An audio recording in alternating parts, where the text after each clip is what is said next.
and welcome to another Vlogmas video from me, Lauren, from Lauren and the Books. And today is my November wrap-up wearing the world's biggest sleeves. This is a red jumper. It's not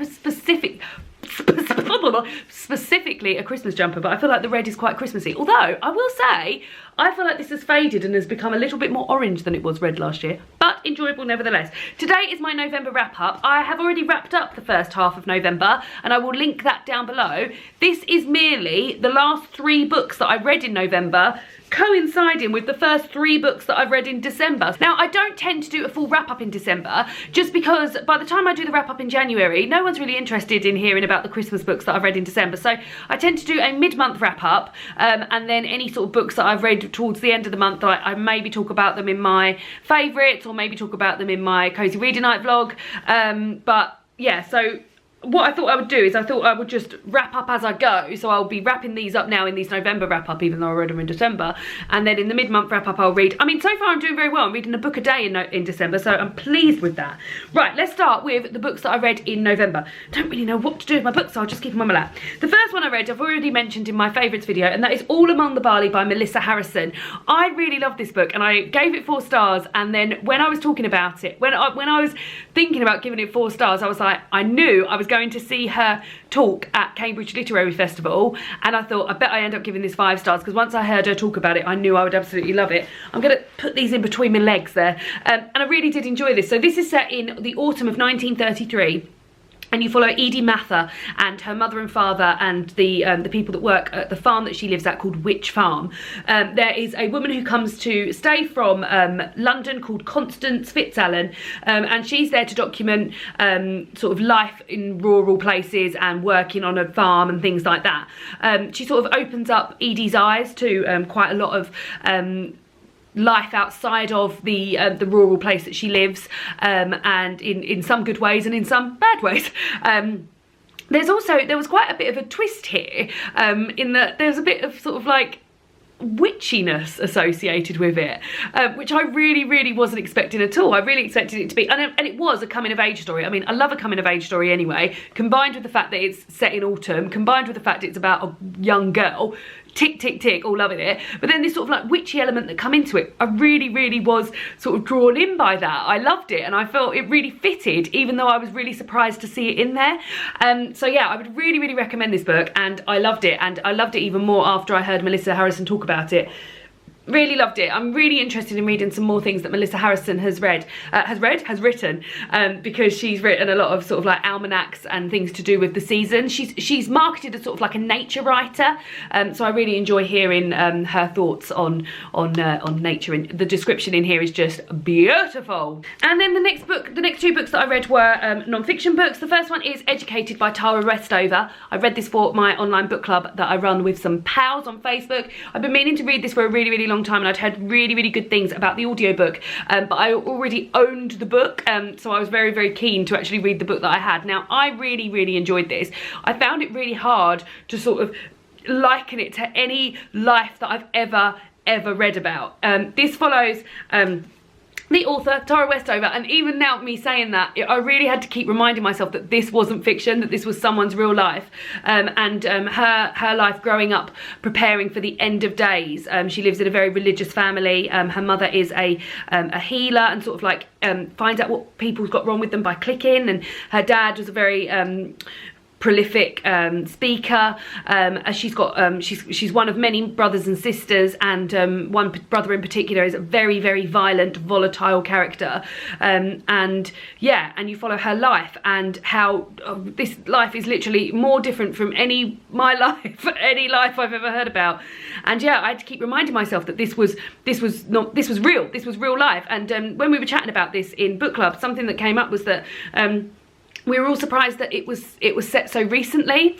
It really felt like it was set sort of like in the 70s or 80s, the way she was talking about it, like not even just so much like her not having a television or a telephone at home, just things that she was saying. And I think it's because of, like, obviously because of her upbringing. I really like the title of this, and that you hear about her education with her mother teaching her how to be a sort of like, they call them midwives, but I don't know, it's not midwife as I know it. A midwife I know is like a medically trained person who delivers delivers a baby, but these are sort of like midwives who just don't have any training and just deliver babies. So she's trained by her mother to become sort of like midwife's assistant. She learns about making sort of tinctures and balms and things with herbs and stuff, and then she decides that she wants to educate herself properly. She goes to maybe not even properly, like however like sort of officially, what do I mean? She just wants to educate herself with like a state education, I guess. She goes to a school, she goes to college, she ends up actually being in Cambridge.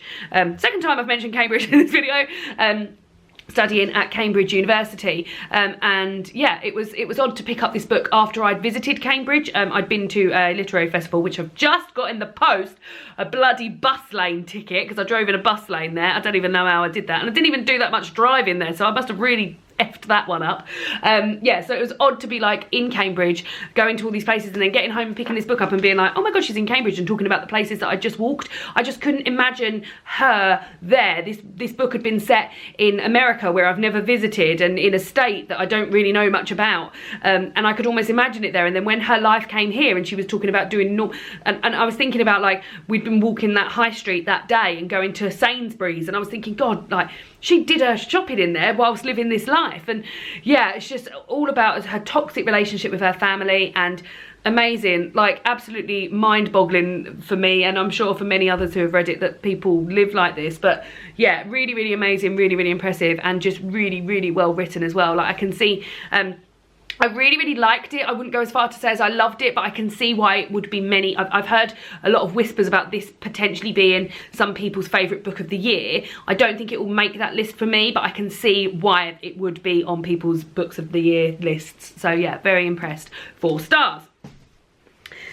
And then the last book I've got to discuss, which also I mentioned in Cambridge, bloody hell. The last book I've got to discuss before I move on to the Christmas books is The Light in the Dark, A Winter Journal by Horatio Clare. This is a proof copy that the publisher sent me, and I saw Horatio Clare talking at the Cambridge Literary Festival, blah, blah, blah, blah, blah. And he was really great. He was in conversation actually with Melissa Harrison, and they both did a reading from their books, both really, really enjoyable. Horatio Clare is seen as a nature writer alongside Melissa Harrison. That's why they were on the panel together. This is a diary talking about winters in Horatio Clare's life. Horatio Clare talks about nature and about the change in seasons and weather and wildlife and life on a farm that his mother lives on, but he also talks about his depression and his how his mental health is during these winter months. The writing in this was great. Horatio Clare is an amazing speaker. I was literally hanging off his every word. He's a really funny guy, really sort of engaging. You really want to listen to what he's saying, and yeah, I really, really loved it. Now, I've actually tabbed a little page here when he talks about going to Venice. So it's not one particular winter, he talks about different winters of his life. So he talks about winter of his childhood, he talks about Christmas of his childhood, which was lovely, and he talks about meeting his wife, and he actually talks about Venice in the winter, and I'm going to read that bit to you now because it is beautiful. Now, it's quite long, so settle in, but it is really lovely.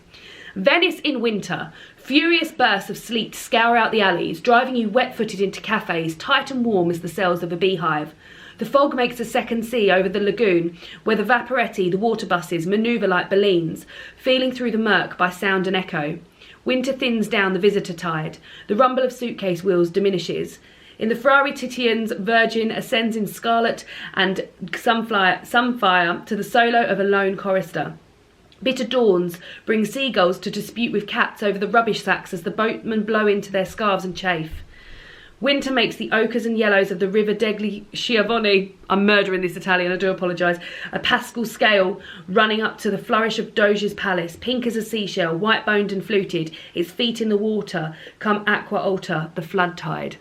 And it's just littered with beautiful things like that. Now, when I picked this up, I instantly thought my dad would love this. I really want to get him into sort of like some nature writing and things like that. He reads a lot of what he describes as cheap science fiction, which he buys on his Kindle, and then he rereads them all the time. And I really feel like he would like nature writing. And when I picked it up, I was like, I'm definitely going to get my dad this.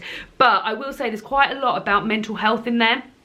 and I just don't feel like my dad would enjoy that side of the book, so I decided against it. But I really feel like this is lovely and would make a really great read over the winter period. It runs all the way up till March basically, but yeah, I really feel like this is something I will revisit, and I'm so pleased I went to the talk that Horatio Clare was at, because he made me love this book even more, which Melissa Harrison did as well. The trick is, oh sugar, if you love a book and you want to love it more, get yourself down to a bloody literary chat where they're there, you'll love them even more. So the last 3 books I've got to talk about are 3 little mini Christmas books that I've been reading. Now, my plan always is in December is to try and read a book a day, and I have lots and lots of little picture books and poetry collections, as you can see here, that I sort of pick up at the end of the day if I haven't finished a book. And because I've started a lot of non-fiction Christmas books, I've started 2 Christmas audio books, 2 short story collections, I've started a lot of books at the moment. It's quite easy for me to sort of pick up these little 3 picture books and things like that towards the end of the day, so that I can sort of tick off, oh yeah, I've read a book a day. So there probably will be quite a lot of books being discussed in my mid-month wrap-up as well, but I'll talk about the first 3 books that I've read this month. 2 of which are these little Carol Ann Duffy poetry collections. You're probably getting Carol Ann Duffy poetry collection fatigue, because I mentioned these in my gift guide yesterday. This is a new one that I bought this year, the Wren Boys, and this is The King of Christmas that I got a few years ago when I went to the book break Christmas party. This one I really like. 4 stars I gave this. This talks about it talks about a man being appointed the King of Christmas, which is like a jester's role, and the illustrations that go along with it are really, really fun and enjoyable, and they've got some sort of like double page ones, which I really very much enjoy. I'm going to find one now so I can show you. So here is the castle with the moat and everything, and yeah, there's just like quite a lot of fun and japes and quite high spirited throughout, so I enjoyed that and I gave that 4 stars. Sadly, the Wren Boys I didn't really enjoy. I don't know if I was conscious of when I was reading it. I was read this one aloud to David and I, and as I was reading it I was thinking, oh god, David's not going to enjoy this either, because I feel like it is, like, compared to the other ones I've read, it's quite low energy, and also it doesn't flow in a sort of poetry way that the other ones do. So yeah, I ended up giving this one 2 stars. However, like, these are always really fun to reread and everything, and I'm sure I will reread it at another point and potentially get more from it. I think previously I gave this 3 stars and I gave it 4 stars this year, so things do change. And then last night, as we were going to bed, I read aloud The Sweet Smell of Christmas by Patricia Scari, illustrated by JP Miller, which is a scratch and sniff story. Enjoyable. I had a book similar to this when I was younger that wasn't a fiction book, it was a non-fiction book, and you had to, it was sort of like to do with experiments and things, and you had to smell different things, and I bloody loved it. I remember there was a scratch and sniff chocolate bit and a scratch and sniff banana bit, and I just sniffed those all day long. I think it was from the Early Learning Centre, which doesn't exist anymore, and I would love to get, I really loved that book so much. It had like puzzles in it and everything. Oh, it was wonderful. So yeah, when I was talking about Christmas books, somebody mentioned this to me earlier on in the year and said my favourite book when I was a child was The Sweet Smell of Christmas. Now, I believe this is an American book. A lot of my American viewers, hi guys, mentioned that they love this, and I actually put this on my Instagram stories and everyone was like, that was my favourite book when I was a child. I hadn't seen this until I actively searched it out. It's very cute. It's a very, very cute story, and I loved the fact that it was scratch and sniff. So you follow a family of mummy bear, father bear and baby bear, sort of working their way through different scents. So I won't show you all of them because they're surprise, but this is an apple pie. That smells like apple. Sadly, my orange, and I will show you the orange, my orange doesn't smell. Let me smell it now, but David and I were really giving that a whiff yesterday. Here's an orange in a stocking. Doesn't smell. Oh, it does smell a little bit more today. Maybe we had a bit of, we'd been smelling loads of stuff. Yeah, I enjoyed it. One thing I will say is I feel like it's a bit, I don't know when it was written, I feel like it's a bit gendered. Let me read you an example. There was a nice, so we're talking about things that were under the Christmas tree. There was a nice tie for Father Bear and warm mittens. Mother Bear found a necklace and lots of pretty things. Don't need to embellish any more than that. Pretty things. But yeah, I gave it 3 stars.